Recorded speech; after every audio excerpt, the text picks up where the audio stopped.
Bien, bonjour à tous, nouvelle petite vidéo. Aujourd'hui, j'ai reçu un colis un peu spécial.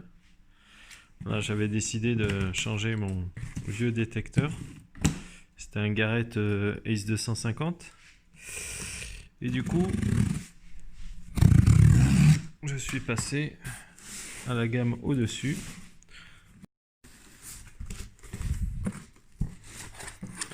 Voilà. Le nouveau de chez Garrett, l'Apex. Donc c'est un détecteur multifréquence. Le premier de chez Garrett. Allez, on va le déballer ensemble. Alors, qu'est-ce qu'on trouve dedans? La notice avec la petite attache pour le disque, ainsi que le cordon USB pour recharger, car c'est une batterie lithium. Disque Viper. Voilà. Et la fameuse canne en S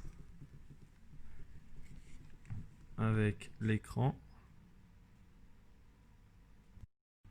Alors ce qui frappe en premier, c'est son poids, seulement 1,1 kg. Donc c'est super léger, super maniable. Et au moins on n'a pas les biceps en feu à la fin de la journée. Donc, alors on va l'allumer.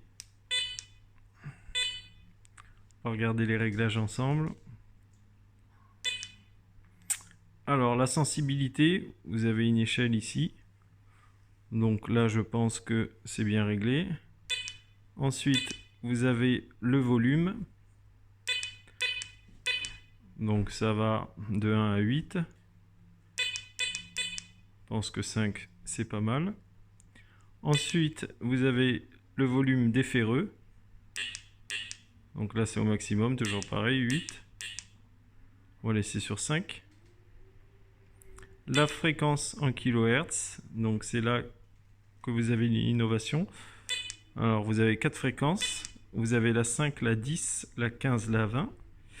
Vous avez le mode multifréquence qui est très intéressant. Et le mode multisalt qui est très bon dans les terrains minéralisés comme les plages par exemple.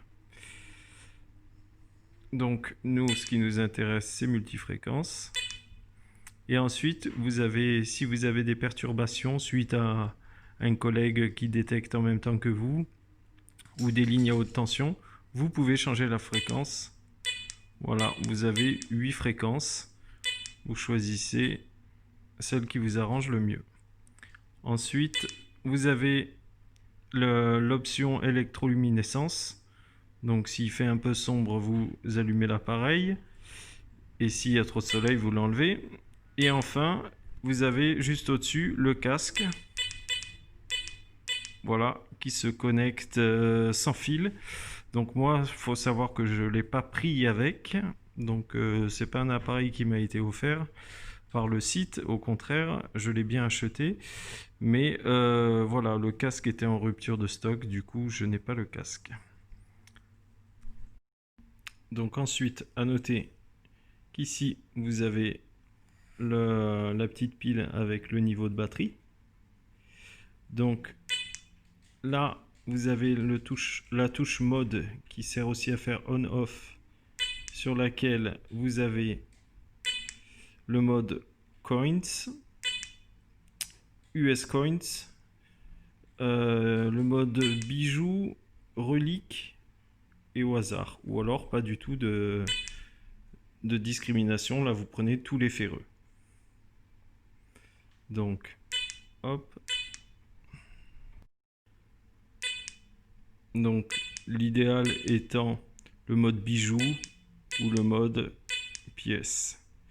Autre touche intéressante, vous avez ici le volume des ferreux.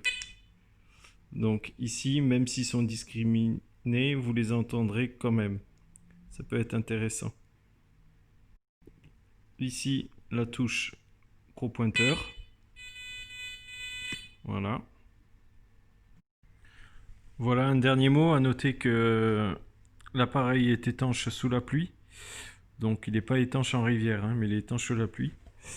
Le disque Viper, C'est un 6 pouces x 11 pouces.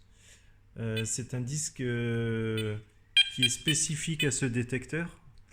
Vu que c'est un détecteur multifréquence, vous ne pouvez pas mettre ce disque sur un autre détecteur ou inversement. Voilà, la suite sera le test. À bientôt les amis.